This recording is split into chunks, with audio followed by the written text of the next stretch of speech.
Okay,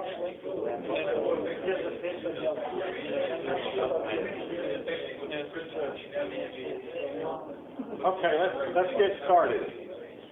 Let me have your attention. Let's get started. It's my pleasure to welcome you to the University of Tennessee Nuclear Engineering Department Seminar Program. Today's speaker is Dr. Paul Frame, who's with Oak Ridge Associated Universities. Paul received his PhD in biology from the University of Toronto and a master's in health physics from Georgia Tech. He's a recipient of numerous awards, including the Health Physics Society Hartman Medal and the R.S. Landauer Award. He developed and manages the Health Physics Historical Instrument Collection for Oak Ridge Associated Universities. And his most important responsibility is that he's an adjunct professor in our department. He helps us teach one of our graduate laboratory courses. And so we're indeed pleased that Paul is with us today. The title of his presentation is Radioactive Quack Cures. Paul? Thanks very much. Well, thanks for inviting me. A couple of quick comments. I'm going to show you a small portion of the historical materials I've assembled at Oak Ridge. These particular items are all radioactive quack cures, but the collection covers a much broader range of materials, nuclear instrumentation, et cetera, and for those of you that are interested in seeing a little bit more of the collection, you can go to the website here, which I should have had a slide up, and actually you'll be able to see most of the items I'm going to show you today, as well as a number of other things as well. The other comment I'm going to make before I get started is this is the first time we've run this, or I've run this with a PowerPoint presentation, so it might be a little bit ragged here and there. All right, and a third comment. If you could hold the questions till the end of the presentation, I'd appreciate it. Okay. This is going to be told in the form of a story, and questions would tend to break the rhythm, or at least my rhythm a little bit. So if you could hold off on the questions to the end, I'd appreciate it. Okay. All right. For thousands of years, mankind has been absolutely convinced of the near miraculous curative properties of certain springs and spas. You can think of the springs at Bath, England, Yakimov in what is now the Czech Republic. In this country, the most famous of these would be the Arkansas Hot Springs. And the ill, the infirm, the diseased would travel sometimes hundreds of miles to get to these springs and bathe in the waters and inhale the air and be cured of whatever ailed them. The Arkansas Hot Springs in the United States were known to the Native American Indian long before the arrival of European settlers, known to them for their curative properties. And the Indians referred to the Arkansas Hot Springs as the Valley of the Mists. In fact, DeSoto, when he came to this country for the first time, was interested in the nature of these Indian legends. And in 1804, Thomas Jefferson initiated a scientific investigation of the Arkansas Hot Springs to see the truth of the Indian legends. And the scientists came back convinced. And so in 1831, Congress, in its infinite wisdom, declared the Arkansas Hot Springs as this nation's first protected territory. It's a forerunner of the national park system. And it wasn't just Congress that was convinced of the curative properties of these springs. The military was as well. And in 1871, or at least the early 1870s, the military established the Army-Navy Hospital, which is pictured here, at Arkansas. And they would take the water right out of the hot springs and then pump it into bathtubs where the injured military personnel would be laying for treatment. Unfortunately, there was some grumbling about the temperature of the water, 143 degrees Fahrenheit. And so they were forced, the military were forced to use evaporative cooling towers to cool down the water before it was sent to the bathtubs. And it wasn't just the military that was convinced, and Congress, of the curative properties of these springs. The U.S. public was as well. In fact, this is a postcard dating from late 1800s of the Arkansas hot springs. And on the reverse side of the card, and I want to show you that. Like I said, normally I use overheads for this. And I remember the first time I showed this postcard, like so, using an overhead, and I wanted to show the flip side of the card. And I turned this thing over and put it on the overhead projector. and it didn't work, you know. You only know. This works pretty easily. But this is a visit to the springs. I'm having a great time. This is a great place. We'll be back sometime here the first. Mrs. GK is having a great time. Now, some of you might be cynical and say to yourselves, well, you know, how much faith can you put in the acts of the federal government? In the military? Gosh, forget their opinion. And the public, we know what Barnum said about the public. There's a sucker born every minute. Surely, men and women of science, such as ourselves, would not be fooled by these implausible claims about the cures to be effected at these springs. But there you'd be wrong.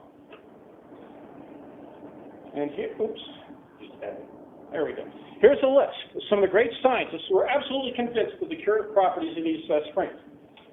Newton, Huxley, Pasteur, Roentgen, Darwin, Crookes, Curie, Einstein, and another great scientist, surely no less than all these others, whose name begins with a T. There was a mystery, though, about the cures to be effected at these springs. The bottle, the water, had to be used at the spring. You couldn't put it in a bottle like this and drink of it. Somehow the bottled water lost its potency. And the other issue, of course, was what was it in the water that was curing people? Well, the mystery was solved at the turn of the century, in part by the discoverer of the electron, or I'll call him the discoverer of the electron, J.J. Thomson, who discovered radioactivity in his drinking water, his well water, to be more precise. Specifically, it was radon gas in the well water. And people put two and two together. Gosh, must be the radioactivity in the water that's affecting these cures. And that explains also why the bottled water was no good. Because radon, among other things, has a 3.8-day half-life. Bottle it, it decays away, it's not going to do you any good. Well, we not only discovered what was curing people, the radioactivity in the water, we knew what was being cured. And here we have words of George H. Torney, Surgeon General, 1910, 1911.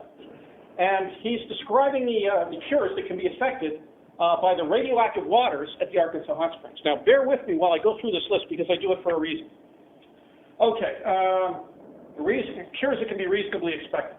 Various forms of gout, rheumatism after the acute or inflammatory stage, neuralgia, especially when depending upon gout, rheumatism, metallic or malaria poisoning, paralysis not of organic origin, earlier stages of locomotor ataxia, chronic weight disease, the early stages only, and other diseases of the urinary organs, functional disease of the liver, gastric dyspepsia, and of organic origin, chronic diarrhea, catarrhal infections, digestive respiratory tract, chronic skin diseases. You've got the idea.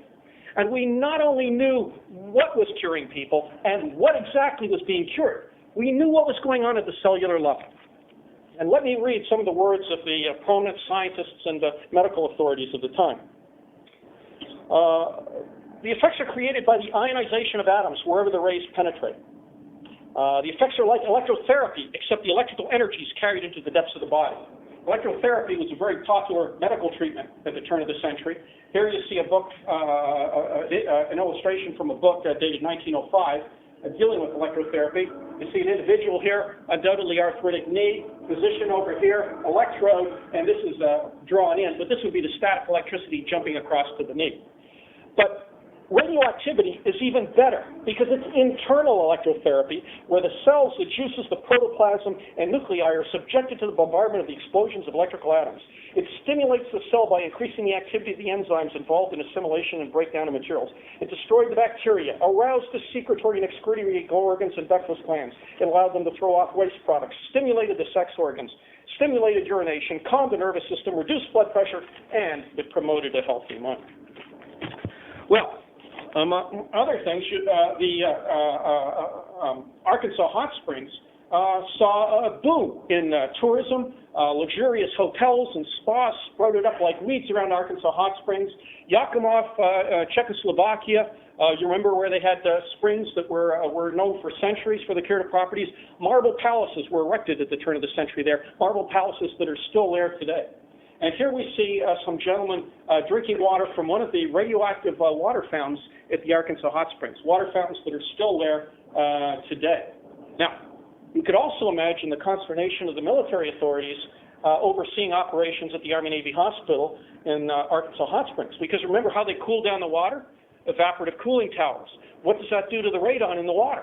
Well, it released it in the process of cooling.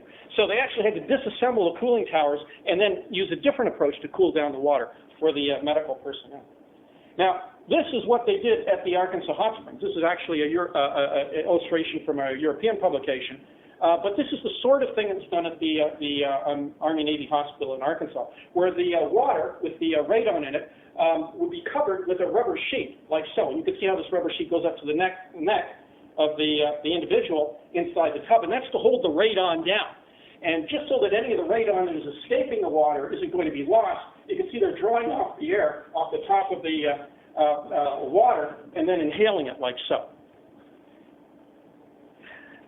Well, one of the problems, of course, was that many of the people most in need of the cures couldn't go to the springs.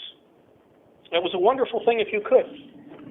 You could go to hotels, go down to the springs, inhale, the air.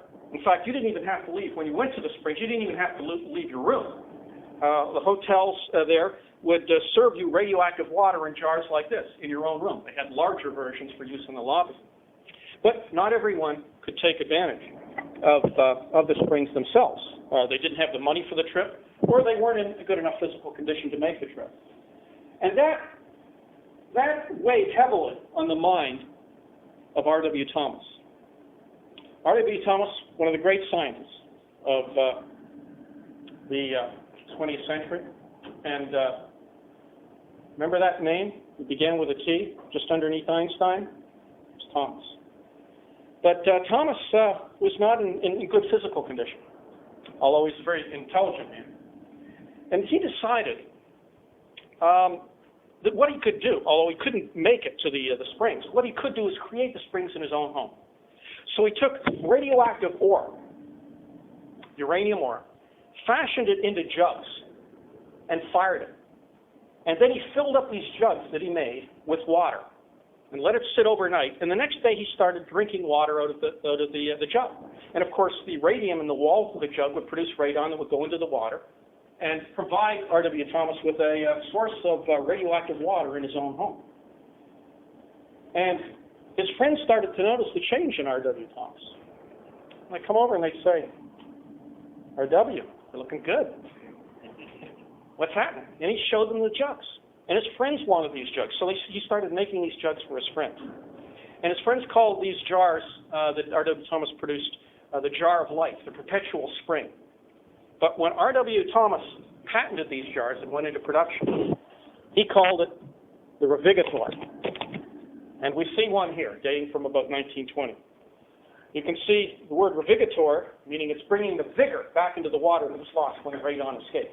It also brings the vigor back into the individual who drinks the water from the jug. And we see the little electrical rays on either side of the word Revigator.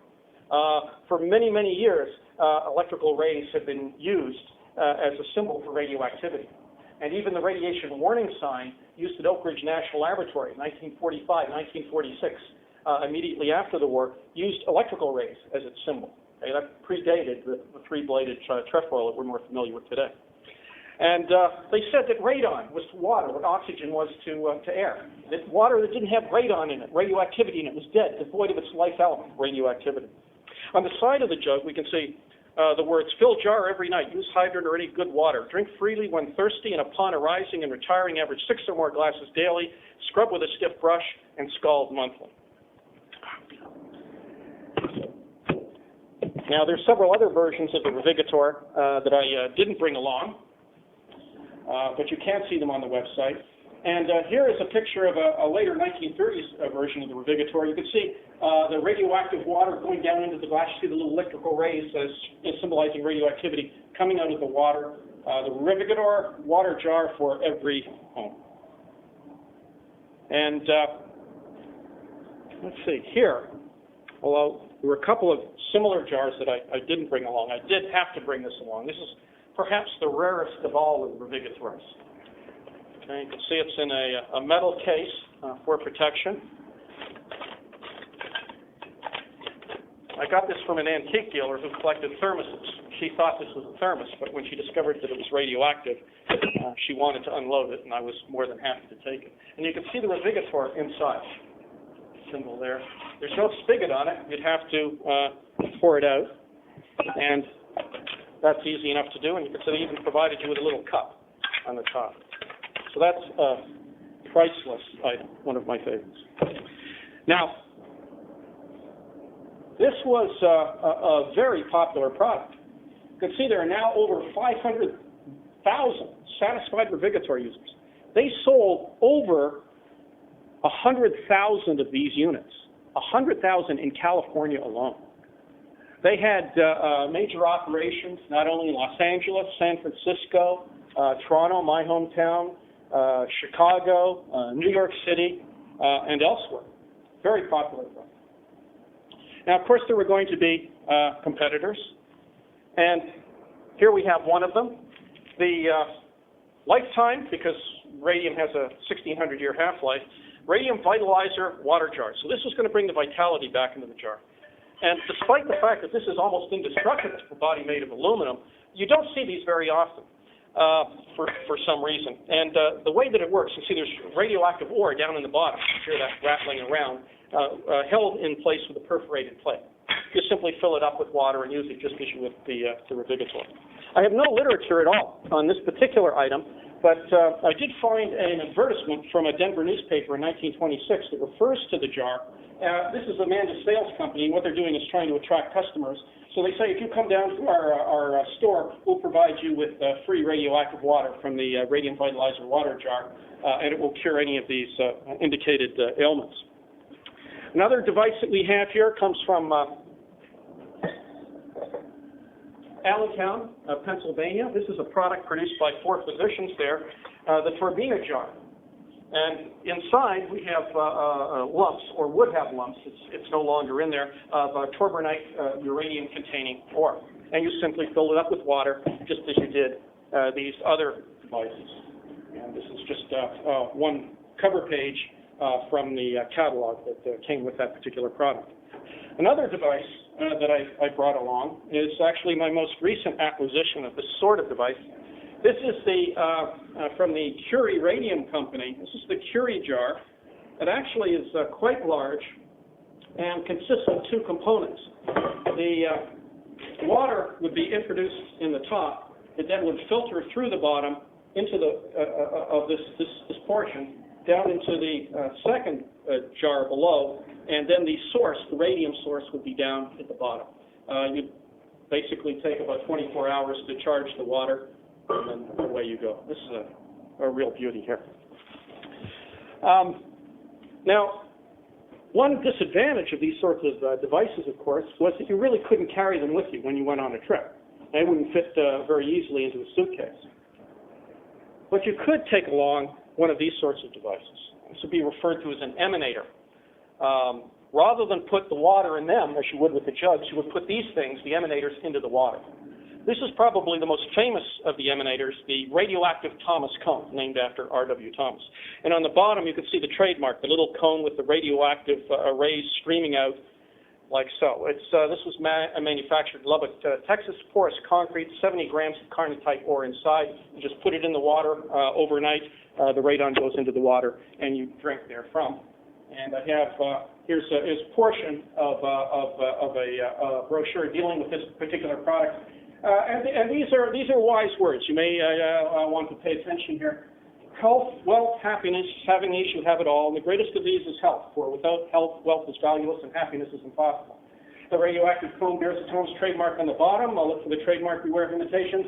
And then I like this last line here. We maintain a staff of educators not salesman. One of them is at your service at any time, the Thomas Radioactive Quack Company. What other devices do we have over here that are somewhat similar? Oh, this truly is one of my favorites. Look at that beauty. This is a radium emanator manufactured in Los Angeles, probably 1920s, mid-1920s. And you can see that sort of yellowish color, typical of uranium, mixed with concrete. Large surface area for enhanced emanation, and also you can adjust the strength very easily. Okay, so that's a nice little feature. I actually have the cardboard box that this came in, but it's fairly fragile, and I decided not to bring that along. Here's another item that I don't have any literature on. This is a radio REM outfit. REM meaning remedy, not Roentgen equivalent mammal or man. Manufactured in New York City. You can see that there should be 8 glass jars in here. I now only have 7. One of them got broken in a trip that I took to Oakland. But let me take one of these jars out and show you how it works. You can see this ceramic stick in there, grooved pink stick, loaded with radium-226. And you would fill up all 8 glasses, each one of them having one of these radium-containing sticks in it, with water, and wait 4 days. And after 4 days, the water is completely charged with radon. And then, the morning of the 5th day, you would then go ahead and drink the water. Go, go, go, go, go, go, go. Fill it up with water. Move the red ring to the jar in the back. That afternoon, because you take 2 of these a day, go, go, go, go, go, go, go. Fill it up with water. Move the ring over here. And by the time you've gone through all 8, the first one's had 4 days to charge, and basically you've now got yourself an endless supply of radioactive water. Now, I do have some literature on this particular product. In fact, I have a salesman's catalog on this particular device. This is the Zimmer radon generator. This had enough radium-226 in it that I had to remove the source before I brought it here. It was pretty hot. Actually, I removed the source several years ago. You can see there's a little glass marble at the top of the device, and if you see closely, I cracked it a little bit when I was drilling it. It has a slight purplish color, the purple color induced by the radiation exposure that it received over the years. And this, just like the Thomas cone, would be placed in the water. And here we have a testimonial letter from that salesman brochure about this very product.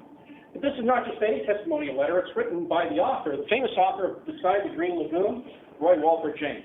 And here he's addressing it to Mr. Zimmer. He preferred to be called Captain Zimmer, Los Angeles, California. Blah, blah, blah, blah, blah, blah, blah. Explained, if I started using water from your radon generator on the 20th of January, 1941, well, this letter was written in 1947. So we have that is not that long ago. Now, it may seem like ancient history to many of you, but it really wasn't that long ago. And we had salesmen traveling the country at that time selling these sorts of products. But why did this gentleman want to drink radioactive water? Well, he'd acquired ulcers of the stomach. And he went under several diets, but he couldn't get rid of the condition. He couldn't eat a fruit. Every time he ate an orange apple or pear, he'd have a stomach ache for a day or 2.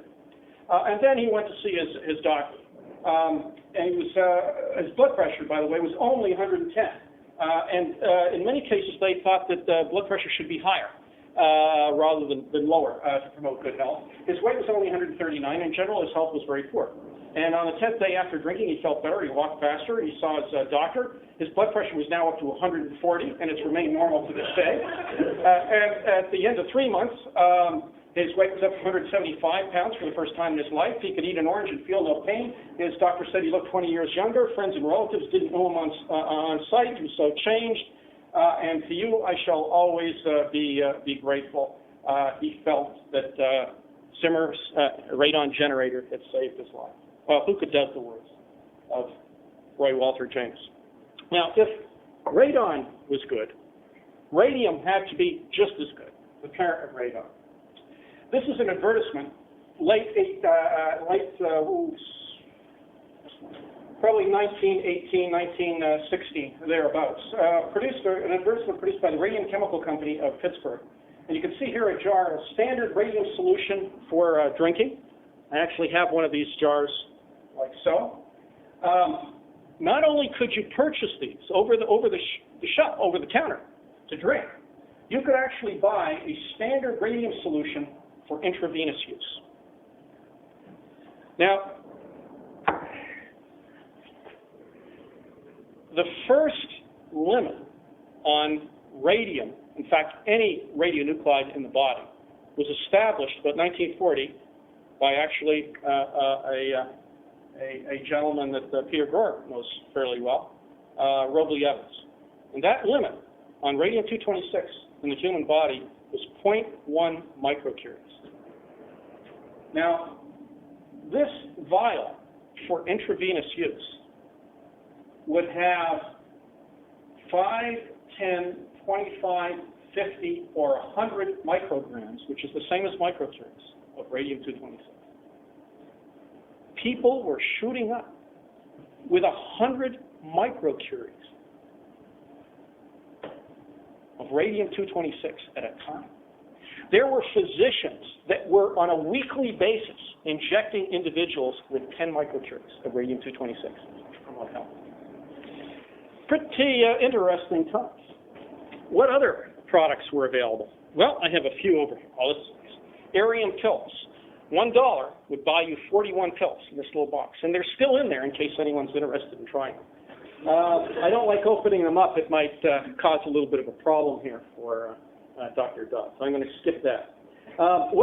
This is radium bromide powder. Okay. You can buy it at the store, mix it in your tea, your coffee, your brownies, whatever you want.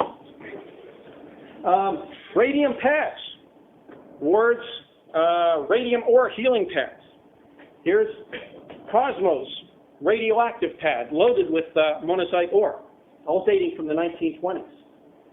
Another beautiful one here, radium bath salts. In fact, this is radium emanation bath for nervous disorders, insomnia, general debility, arthritis, rheumatism, and that probably covers most of the problems we're suffering from in here. Certainly not all, but a good percentage of them. Directions: empty contents into a quart of hot water. After a few moments, add to regular bath solution. Remain in bath 45 minutes with cover over the top of the tub, and that's, of course, to hold the radon down in there. And upon leaving bath, relax in bed for 1 hour. Actually, that sounds pretty good. And I had to remove the source from that. That was sufficiently radioactive that I had to take that out. There were all sorts of things made out of to incorporate radium. There was the radium nose cup that you would strap over your nose, so when you inhaled air, radon would be added to the air, and that would purify your lungs. There was radium-containing toothpaste that would release radon as you brush your teeth. Radium-containing chocolate bars. Hearium, which was a device you would put in your ear to improve your hearing. All sorts of things. J. Rupert Wells, M.D., manufacturer of Radol, guaranteed by Dr. Wells to contain radium-226 and cure cancer. Distinguished-looking gentleman. You could easily imagine him serving on the faculty here at the Nuclear Engineering Department.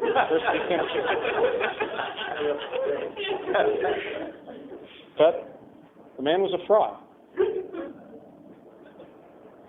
Which means, aside from the fact he would be perfectly at home in the faculty here, it also means that this product wouldn't cure cancer. And, in fact, that was a major concern of the U.S. government and various federal agencies, that these sorts of fraudulent products were being sold to the public. The government was absolutely convinced that these would cure cancer and other diseases if they were sufficiently radioactive. So what the government was looking for was products being sold to cure cancer that didn't have radioactive material in them, and he got in trouble for that very reason. This is perhaps one of the most famous of the radioactive cure-alls, Radithor. At one time, all I had was this little overhead here. Radithor, perpetual sunshine. Many people associated the energy of radiation with the sun. In fact, remember that's how Becquerel discovered radioactivity. He was laying uranium salts out in the sun, and then later on exposing them to photographic plates, believing that the uranium was absorbing the sun's energy and then releasing it later on as radioactivity or radiation that would be comparable to X-rays. That wasn't the case at all, but for many years, people still did, at least many members of the public believed that there was a link between sunshine and these products. Just a tiny bottle of apparently lifeless, colorless, tasteless water. All I can see or this tongue can detect, yet in this bottle there reposes the greatest therapeutic force known to mankind, radioactivity. And you can see on here it says it's guaranteed to contain radium and mesothorium, and the producer of this product was not going to cheat you. This had at least 1 microcurie each of radium-226 and radium-228. And just to show you that I'm not lying to you when I say these things are radioactive, I brought this GM detector along. In fact, if you could hold that up. And the bottle, unfortunately, is empty. But when it was being used, people would be prone to shake the bottle a little bit before they drink. And so some of the material would be remaining on the cork.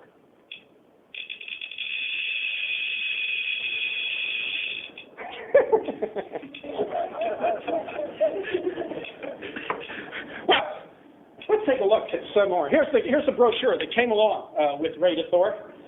In fact, what the manufacturer did was put some zinc sulfide up at the top on the front of the brochure. Actually, you see it takes the form of the sun, and he added 1 drop of Radithor to that, and so it would glow in the dark. And he was showing people that his products were going to contain real radium-226. He wasn't going to cheat you like J. Rupert Wells did. These products had real radioactivity in them. And then in the brochure, there's a whole list of ailments, starting with A, asthma, and so forth, and then working its way through to Z. I was trying to figure out what ailment the faculty here might be suffering from. So I chose neurasthenia, which would be a case of the nerves. And here's a testimonial by a doctor. Patient of mine, always tired, very nervous, anemic, etc. Low blood pressure, only 102. Great smoker. Finally made him take his daily dose of 2 bottles, taken in the evening at once. Result, patient feels much better. His pressure's now 112, and he continues to smoke. And then, neurasthenia. I had known about the excellent work, blah, blah, blah, blah, blah, blah, blah. I will skip through that. Other things, senility, sexual decline. That strikes a chord. One case I'm trying is a man 58 years of age. His chief complaint is sexual decline. Well, the patient's now finished 1 month's treatment, and he claims he's feeling much better already. This is a very bad case of 25 years span. So there is hope. Now, what do we have here? Another one of my favorites. Also from Los Angeles, as a matter of fact. Degman's Standard Radioactive Solar Pad, loaded with radium-226. And here you can see how the pad is to be worn. Okay? If you had a bad back, strap it across your back. Bad lungs, strap it across your chest. How do you charge the pad? The pad is charged simply by placing it direct sunlight for 3 to 5 minutes. What's going on here? The idea is that the radium-226 in the pad is absorbing energy from the sun and then releasing it as radioactivity, life-giving radioactivity, later on. And then it describes how you would go ahead and wear the pad. What other products do they have? Well, this particular company, the Radium Appliance Company of Los Angeles, not only manufactured Degman's Standard Radioactive Solar Pad, they produced a number of products for physicians and surgeons. The radioplastic dressing, the radiosurgeon's flexible dressing, the radiocerebrospinal pad, and the radio-body pad. There's also the radioactive face pad. My favorite, the radioactive stay-put truck. It's the fourth follow. Now, this is a real beauty. 1928, this cost $150. Now that's a lot of money today. I'd think twice before spending $150 on anything today.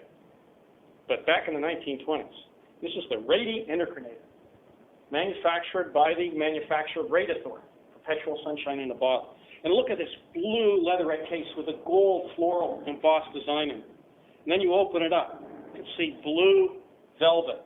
And nestled away in there is the radiator, 14-karat gold, loaded with radium-226, which I had to remove, and in the process contaminated the Dremel roto tool that I now have at home. Let's see how you would use it.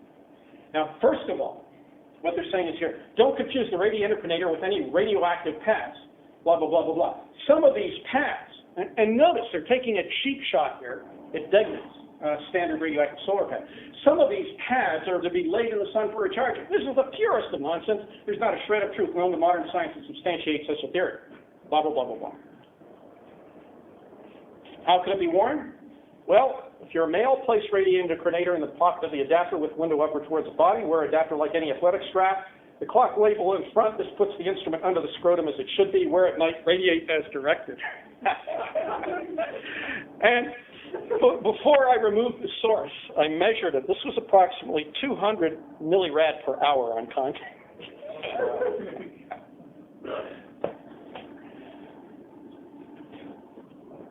Now, that's what we have here. 15-day course Vita Radium Suppositories produced by the Home Products Company, Denver, Colorado. Now this box has been empty.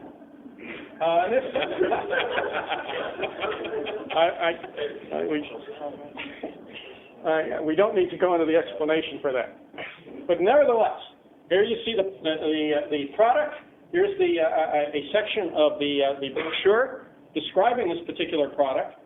And here's another page describing this particular product and what it will do. Weak, discouraged men now bubble over with joyous vitality through the use of blah, blah, blah, blah. Now, let's read. Now, where are we now? Okay. If you're showing signs of slowing up in your actions and duties, perhaps long before you should, if you've begun to lose your charm, your personality, your normal manly vigor, certainly you want to stage a comeback. The man who has lost these precious attributes of youth knows how to appreciate their value. He realizes that happiness depends on his ability to perform the duties of a real man. Sweet, glorious pleasures of life.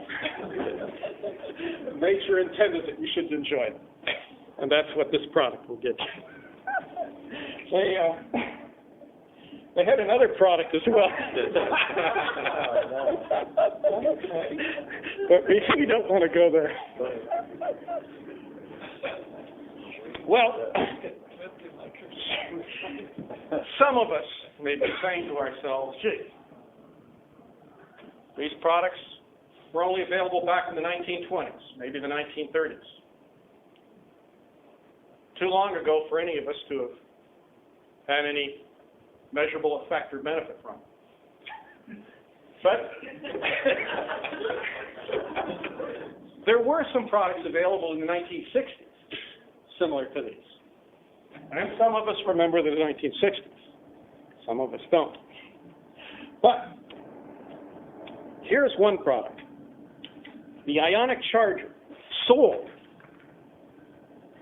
for approximately $400. If you were an educational institute like this, you could get a $100 discount. Sold and distributed in the mails in the 1960s.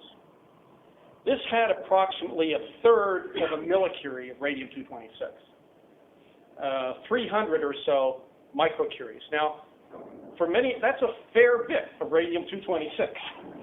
I had to remove that. That was a fairly tricky operation from this. You can see it was stored in a lead cylinder.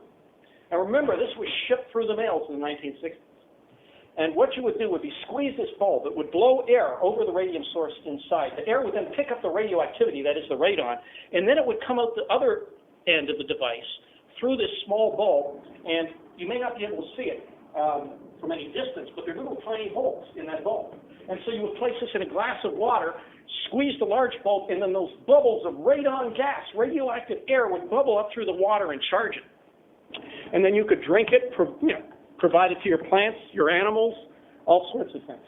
And the manufacturer of this product, Roy Walter Luther Galen, okay, was head of the Ionic Research Foundation, Balenology, that's the study of the curative properties of springs and baths, horticultural animal husbandry, fluorescence and atomic engineering, 1885, Formosa Street, Winter Park, Florida, 1965. He then goes on to describe how the product is used, and then explains why many people in the 1960s were unaware of the benefits of radioactive water. The current generation of professional men have been brainwashed by all the bureaucrats screaming about follow. And the truth of the famous spas, the spas at the Arkansas Hot Springs, Bad Gastein, Austria, etc., has been lost sight of. You might think that the federal government was a little unhappy with the fact that these products were being sold or distributed through the mails, and you're right. And what I have here is a letter.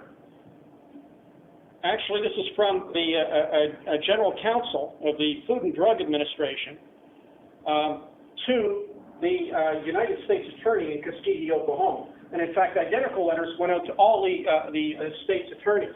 And what the FDA is telling the states to do is to confiscate this particular product on site. And why was this product to be confiscated on site? Not because it had hundreds of microcuries of radium-226 in it and was being distributed through the mail. The reason that this product was to be confiscated is because of misleading claims that the manufacturer, Luther Gable, was making about it. Because Luther Gable was claiming that that device was adequate and effective for the treatment of gout, rheumatoid arthritis, rheumatism, sleeplessness, asthma, overexcitability, neuralgic chronic joint lesions, chronic joint swelling, phantom, malaria, poisoning, paralysis, non-organic organ restraints, ataxia, chronic voice diseases, functional disease of the liver, chronic diarrhea, cataract infections, respiratory tract, chronic skin disease, etc., etc. You remember those words? Those were the very words of the United States Surgeon General. And all Luther Gable is doing in the 1960s was having faith in the United States government and what they said the radioactive waters could cure, and then the FDA comes down on them like a ton of bricks. There's no justice.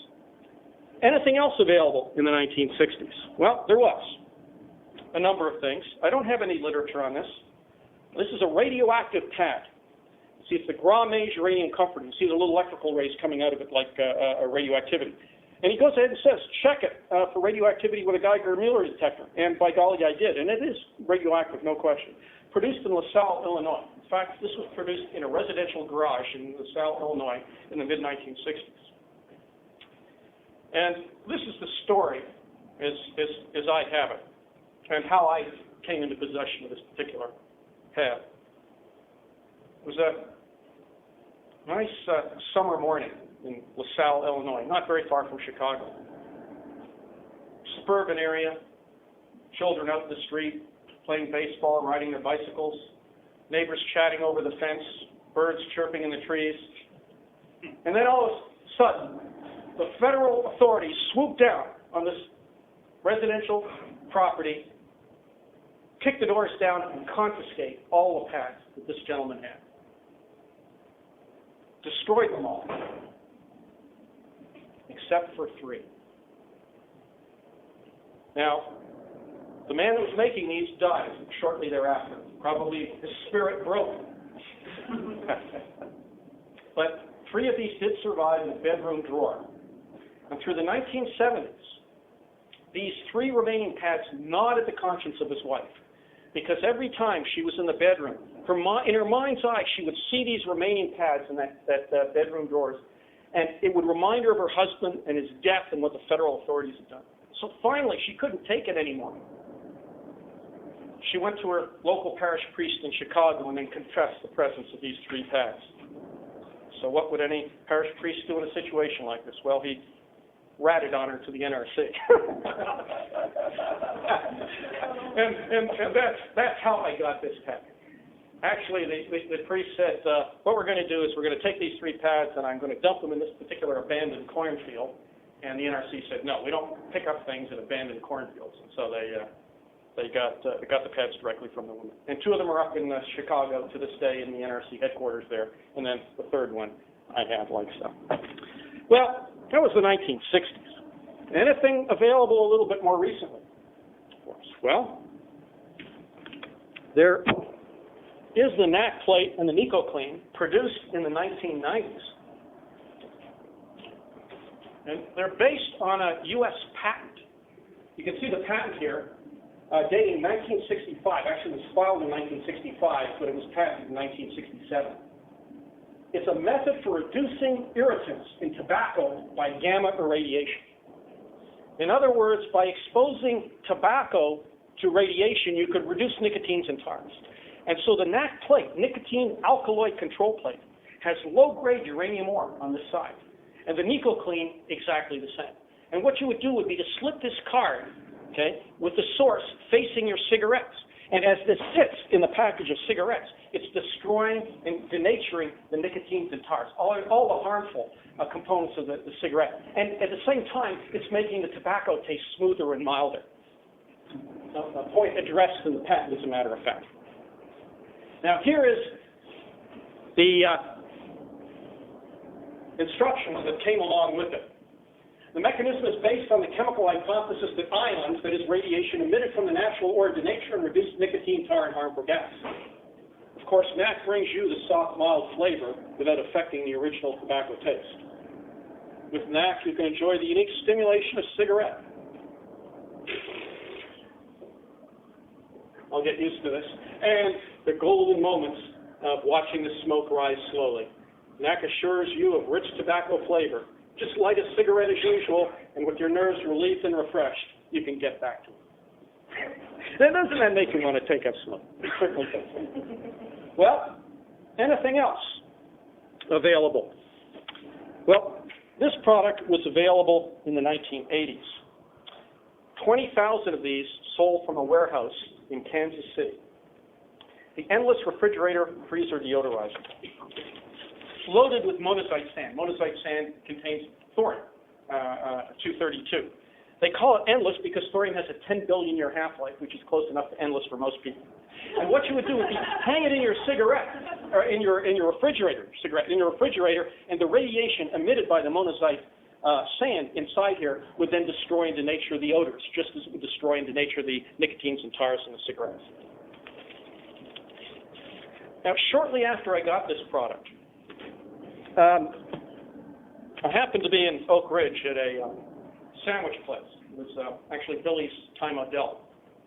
I was there, and I was just sitting eating a sandwich, and a fellow sat down next to me, and he was from India, and we got to chit-chatting. It turns out that he was also a health physicist with Bechtel at the time. This was in the late 80s. And that combination interested me because there's a state in the southern tip of India, and I never get the pronunciation right, Kerala, that is well known for the monazite sands. In fact, the average exposure to an individual in that area is roughly 1 rem per year. And so I asked him about this, the sands there, and he said, in fact, it was odd because that was where it was from, and he'd been in Kerala the previous summer. Stroke of luck. And he said, he just volunteered this. He said, and while I was there, the Japanese government was actually performing remedial action on the beaches. They had bulldozers digging up monazite sand, putting it in trucks, taking the monazite sand to freighters, and then the Japanese were shipping that radioactive waste off to Japan for disposal. Now, what were the Japanese doing with that radioactive waste when they got it to Japan? They were putting it in these things and selling it to America. It's called dilute and disperse. And they say we don't know what to do with radioactive waste.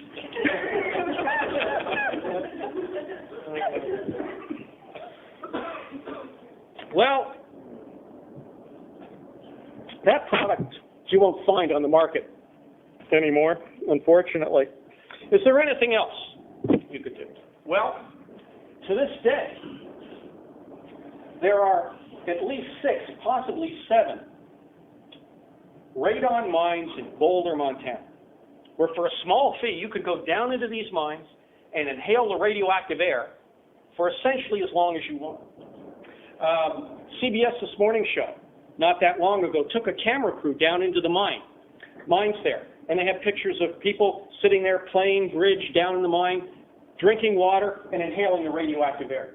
The most famous of these mines in Boulder, Montana, is the Free Enterprise Radon Health Mine, dating since 1952. Primarily intended as a cure for arthritis, but notice they say on the brochure that this is the unmedical approach to arthritis, the reason being that their lawyer said you can't make any medical claims or you're going to get in trouble. So he's making an unmedical claim to get around the legal restrictions. I don't know how, if I was in the vicinity of Boulder, Montana, I don't know how I could resist going to this mine. At one time, they actually had a billboard on top of the tallest building in Boulder, Montana, that said, "As seen on 60 Minutes." You got to give them credit. Now, you might be under the impression that people that go to this mine are only feeling better because they think they're going to feel better, that there are no real improvements in health. Well, there you'd be wrong. See this testimonial inside the brochure. The benefits of radon gas aren't simply psychological, insisted Boulder resident Jay Mulvaney. He cited the case of a badly crippled old dog that began chasing rabbits again after lying next to his boss for 6 weeks in the tunnel while his master and Mulvaney polished off a six-pack of beer each evening. Well, that dog obviously wasn't going to be cured by psychosomatic. And then, since life seems to begin and end in the hands of a medical doctor, you're advised to go see a physician before you come to the Free Enterprise Radon Mine. However, before your weary soul is laid to rest in a marble orchard, now is your time to visit Montana's miracle mine for the best vacation of your life, if for no other reason. Well, they had, in the early 1990s, a story about one of these mines in the Wall Street Journal. Actually, it was front page. And buried away in the article was a reference to something called a radon pillow that could be obtained at these mines. And so I called up the mines, and I tracked down the woman who manufactures these things. This is a radon pillow, quilted pad loaded with uranium ore. We could check it with a Geiger counter. I guarantee it's there. It actually comes with a little coverlet as well that I didn't put on there. Now, the woman that sells this, and she's moved now. She's used to be at the, she's now at the Merry Widow Mine, I believe. But in any event, she couldn't make medical claims, and she couldn't say that this was radioactive. But you know and I know, and she knows, nudge, nudge. And when I called her up, I couldn't say that I was, with a federal agency, which I am, so I had to be careful about the address I gave her. This was $20, $3 shipping and handling. A friend of mine, a health physicist in Oak Ridge, subsequently purchased a number of these as Christmas presents. And he told me that the price had gone up to $23, plus an additional $3 shipping and handling for this.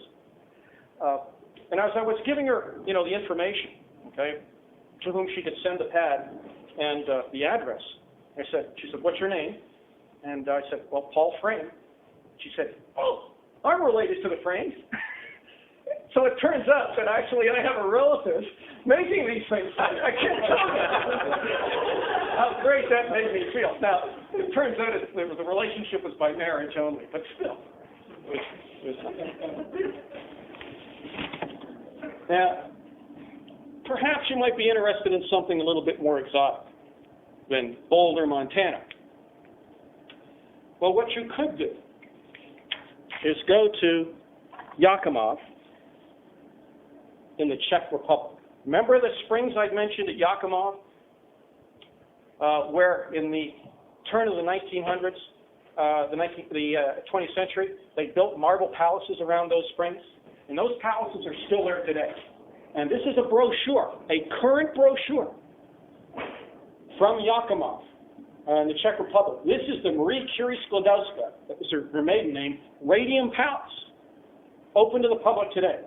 And look at the beautiful rooms, beautiful dining rooms. Oh, spectacular.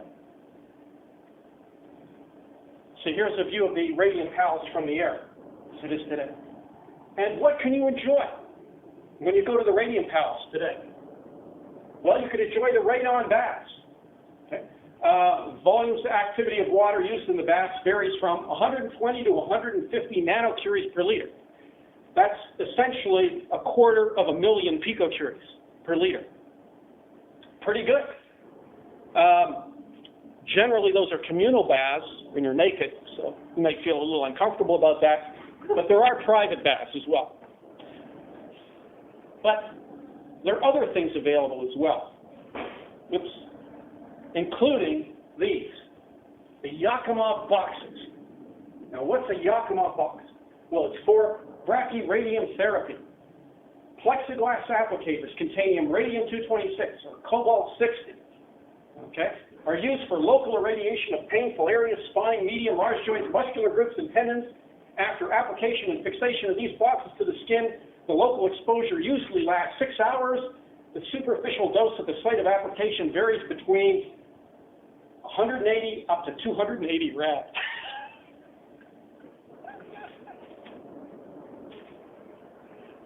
Today, I just downloaded this last week off the internet. I wanted to know what the prices were. And for the Radium Palace and their various, US dollars, look at this, top price 105. That's the deluxe. But the standard, okay, down $66. That's a day for one person.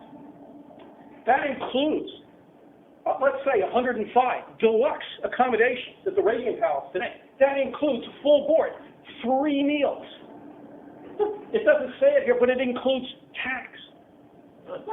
And not only that, you get one complete medical examination as well as a thorough laboratory test, one radon bath, and then 9 applications of the Yakima boxes.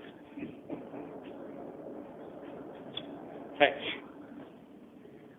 what more could you ask for? Well, you might say, gee, I don't know. Well, 280 rads for treatment sounds a bit much to me. Well, what you could do is go down to the grocery store and buy yourself some Mountain Valley water. The same water I've been drinking. And you can see it's natural spring drinking water, famous since 1871. Remember that date? From America's celebrated protected spring in the health resort area of Hot Spring, Arkansas. That's right. And they can't claim that it's radioactive. And they can't claim it'll cure cancer.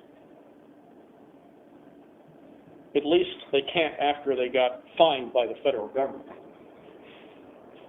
See, this is an old letterhead, Mountain Valley water, radioactive water, and these are the things that it's going to cure. They can't make those claims today, but you know and I know.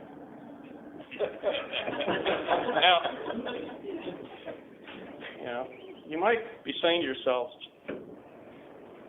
sounds good, but am I just going to have to take Paul Frame's word for it? Well, no. Remember who designated the Arkansas Hot Springs as this nation's first protected territory in 1831? The U.S. government.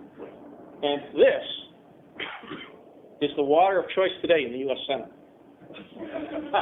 Now, I couldn't find a picture of him drinking water, but I'm sure he does.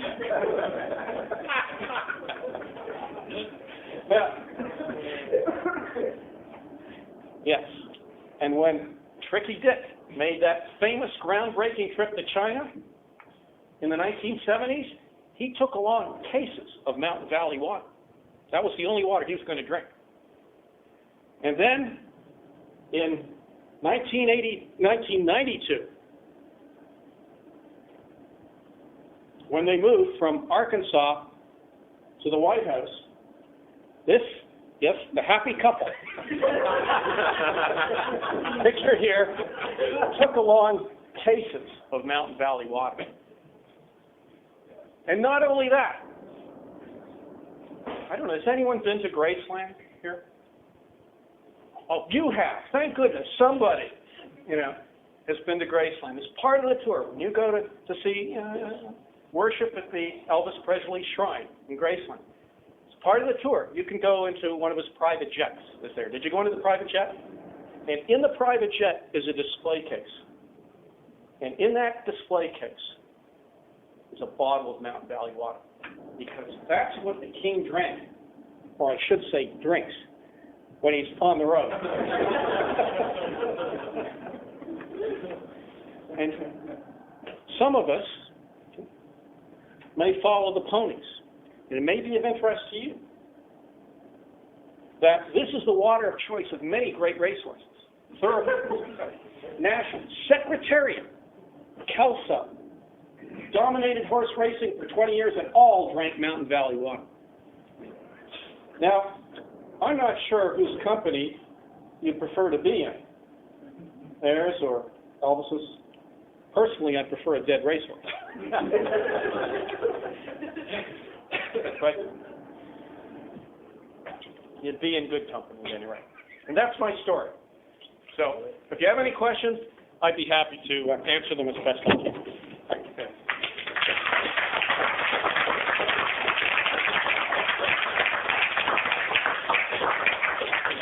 We have time for maybe one or two. I have a question. Are we going to have after refreshment? No. That's just a comment. A comment. You have not aged since I saw you last. Any other questions or comments? We have several guests. Mo, you have a question? Yeah, like, were there observed dissect stuff from people that did have those, like IV, radium, and such high levels, things like that? Yeah. Probably in most cases, not. The levels of radioactivity or radium in the water produced by these devices was so low as to be inconsequential in most cases. Probably it was the personnel that were manufacturing these devices, for the most part, that were more at risk. But as you mentioned, a number of people were being injected on a regular basis with fairly high levels of radium-226 and drinking solutions like this with fairly high levels of radium-226. Here, the average amount in one bottle is 20 times the maximum permissible body burden that Robley Evans established in 1940. And people were drinking multiple bottles of this a year.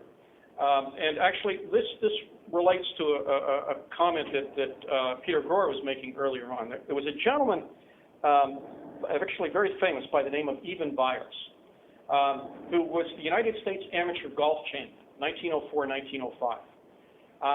In the 1920s, he was a well-known industrialist. He was president of Byers Steel. I'd heard that he was on the chairman of the board of, or he was on the board of directors of General Electric. I'm not sure about that. But a very well-known industrialist and man about town. He was always seen in the streets of Pittsburgh, Philadelphia, with a lady on each arm. And the story is that after an all-night party following a football game, a college football game, he was traveling home in his private Pullman car and fell out of his berth and broke his arm when he fell. His physician recommended that he drink Radithor to help speed up the curing of the arm. The story is that, he, being a man about town, he was concerned about his performance. Now, we're not talking golf here at this point. And he was slipping at that stage of his life, and he thought this was going to help. That's probably the true story. But in any event, he started drinking 3 bottles of this a day.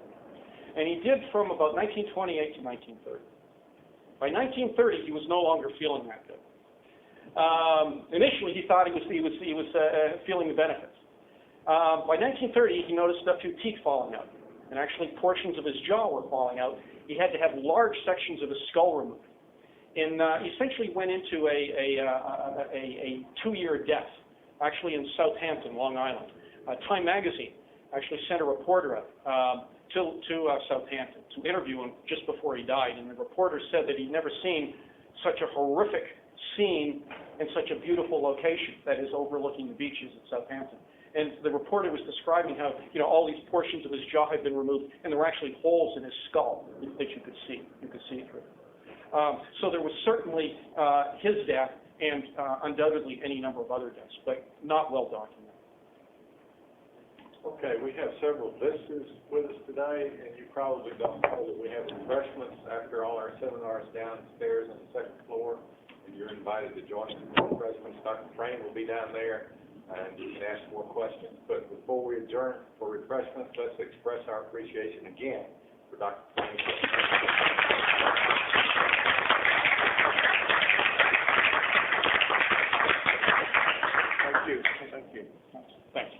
Thanks very much.